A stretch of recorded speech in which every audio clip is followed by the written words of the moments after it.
Salut et bienvenue sur la chaîne Attention ça tourne, ravi de vous retrouver pour, en cette période d'Halloween, bien sûr, la nouvelle rubrique spéciale Halloween, puisque à chaque fois qu'arrive donc la période fatidique du 31 octobre, c'est-à-dire d'ici une dizaine de jours, je reviens sur les films horrifiques du moment ou pas, ceux qui, bien sûr, font partie aussi, je dirais, des décennies comme toujours marquantes du cinéma de genre.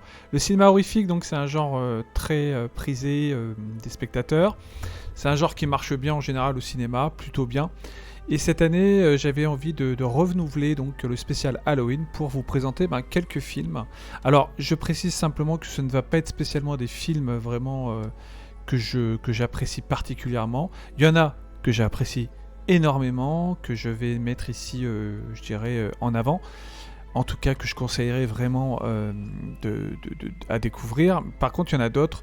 Ce sera des films beaucoup plus, on va dire, ça peut être de tous les genres. Hein, ça peut être du pire comme au meilleur. Voilà, donc j'ai voulu qu'on revienne cette année sur cette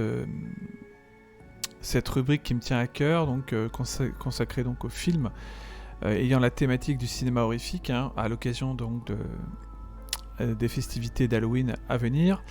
Et donc en ce 17 octobre, je vous présente un film qui s'intitule Riding the Bullet, autrement dit Chevaucher la balle, écrit donc par Stephen King. C'est une nouvelle écrite par Stephen King que moi j'adore en tout cas. Par contre, j'aime beaucoup moins l'adaptation de Mick Garris. Même, et je vais rentrer dans les détails, je vais dire pourquoi. Parce qu'elle est beaucoup moins bien quand même que la nouvelle de base. Mais par contre, je voulais quand même vous parler de ce film. Parce que c'est un film quand même qui reste quand même à voir, à découvrir au moins une fois. C'est pas un chef-d'œuvre, c'est pas la meilleure adaptation, loin de là, ça c'est clair. Mais en tout cas, je dirais que le propos, la thématique est intéressante. C'est surtout un réalisateur aussi que j'aime bien, parce que c'était la 6e fois qu'il adaptait Stephen King, avec Mick Garris. Il avait travaillé sur les Masters of Horror également. Donc là, en fait, je dirais que le film est tout juste, on va dire, intéressant par certains aspects, notamment son ambiance horrifique, justement, qui est la nuit. En fait, c'est un road movie de nuit, mais avec donc la présence de la mort en personne incarnée par donc David Arquette. On trouve également dans la distribution donc comment elle s'appelle, Barbara Hershey. On retrouve Cliff Robertson. Voilà. Donc et puis l'interprète principal c'est Jonathan Jackson. Voilà. Donc l'histoire en gros, c'est quelqu'un qui doit aller voir sa mère à l'hôpital qui est donc mourante, hein, et donc il va devoir traverser en gros une partie des États-Unis pour la rejoindre. Et en fait, il va s'apercevoir que, au fur et à mesure du voyage, en fait, il va prendre un chemin, on va dire, qui va l'amener dans un cauchemar, on va dire, pendant ce voyage où il doit se rendre donc au chevet de sa mère.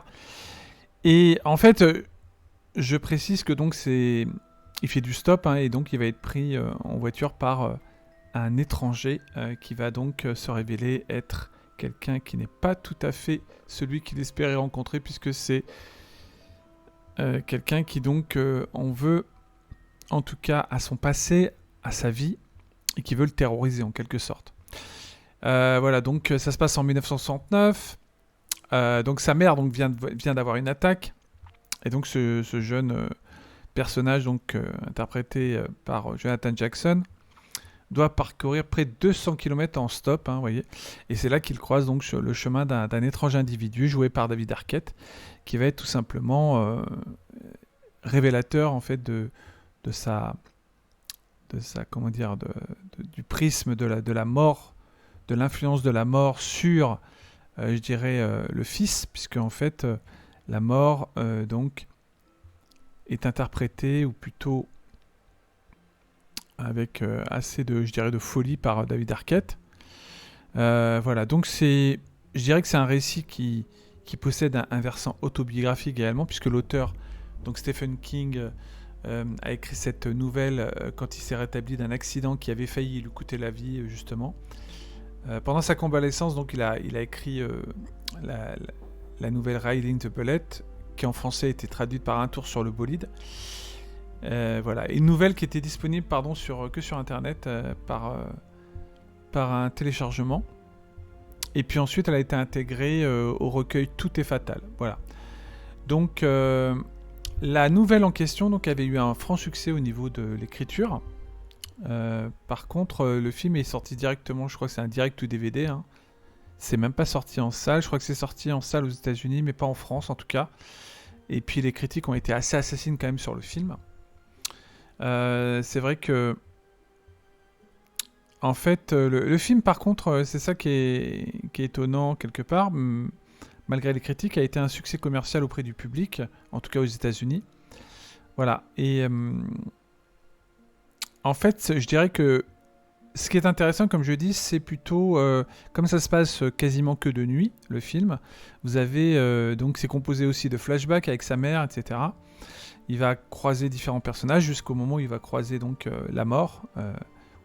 Ou plutôt un mort, on va dire, joué par David Arquette, qui va le terroriser pour une raison spécifique, mais je ne dirai pas ici, parce que sinon ça vous spoilerait quand même l'histoire. Donc le film est sorti en 2004, et moi je trouve que la nouvelle, elle est vraiment excellente, parce qu'elle est vraiment flippante. En tout cas, à lire, elle est assez flippante, et on retrouve pas ça vraiment dans le film, en fait. C'est bien dommage, parce que on n'est pas vraiment... on va dire, il y a des bonnes scènes un peu effrayantes, et des jumpscares un peu aussi qui agrémentent le film, en tout cas d'un côté, je dirais, pour lui donner quelques, je sais pas moi, quelques élans comme ça, quelques sursauts, mais en tout cas, c'est pas vraiment convaincant. Ceci dit, je dirais simplement que c'est quand même bien réalisé quand même au niveau de la lumière, la photo, puisque ça se passe de nuit, je trouve que c'est très bien réalisé.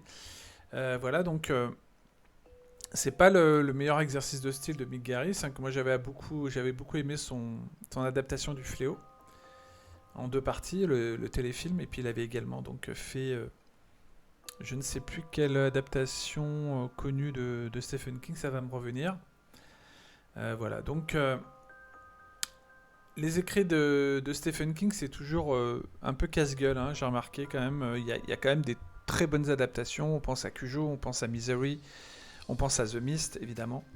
Donc il y a quelques films sur lesquels je reviendrai pendant ce cycle, mais en tout cas, ce qui se dégage un peu de cette histoire, c'est, je dirais, un film donc à l'ambiance assez, on va dire, convaincante d'un point de vue, je dirais,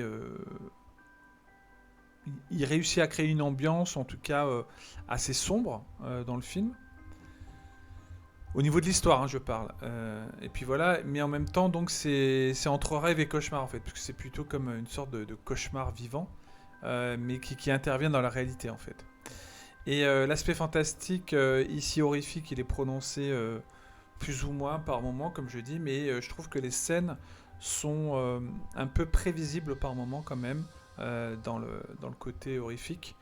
Ce qui fait que le film, je dirais qu'il a, excusez-moi l'expression, le cul entre deux chaises. On ne sait pas trop, plutôt Mick Garris ne sait pas trop comment, je dirais, faire en sorte que le film soit suffisamment, on va dire,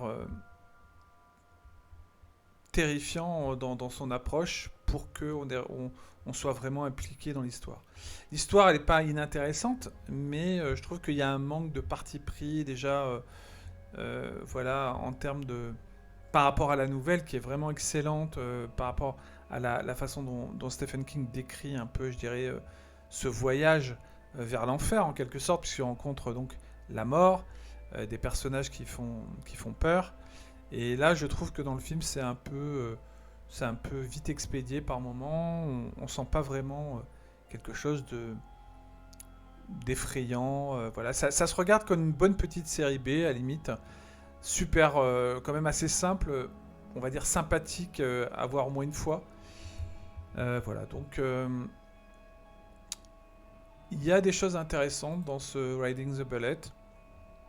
Voilà, donc moi je dirais que après vous n'allez pas, on va dire, en garder un souvenir profond, quoi. Ça c'est clair. Je dis c'est vraiment une adaptation moyenne d'une nouvelle de Stephen King. Il y a eu beaucoup mieux que ça. Mais c'est pas inintéressant, ça peut, comme je dis, un soir, pendant Halloween en tout cas, vous pouvez très bien le regarder. Donc oui, voilà, c'est pas trop mal, mais sans plus. Voilà, je vais pas m'éterniser pour ce premier film, parce qu'il n'y a pas grand-chose à en dire, sinon que c'est un essai intéressant.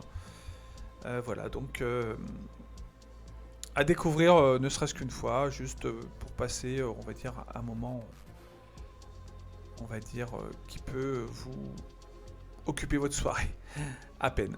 En tout cas, je vais continuer à vous proposer donc dans ce cycle spécial Halloween des films hein, horrifiques qui m'ont plu ou pas plu, puisque là, vous voyez, j'étais plutôt quand même assez mitigé sur ce Riding the Bullet, mais que je conseillerais quand même à découvrir. Après, vous faites votre propre avis. Ce n'est que mon avis, hein, c'est très subjectif.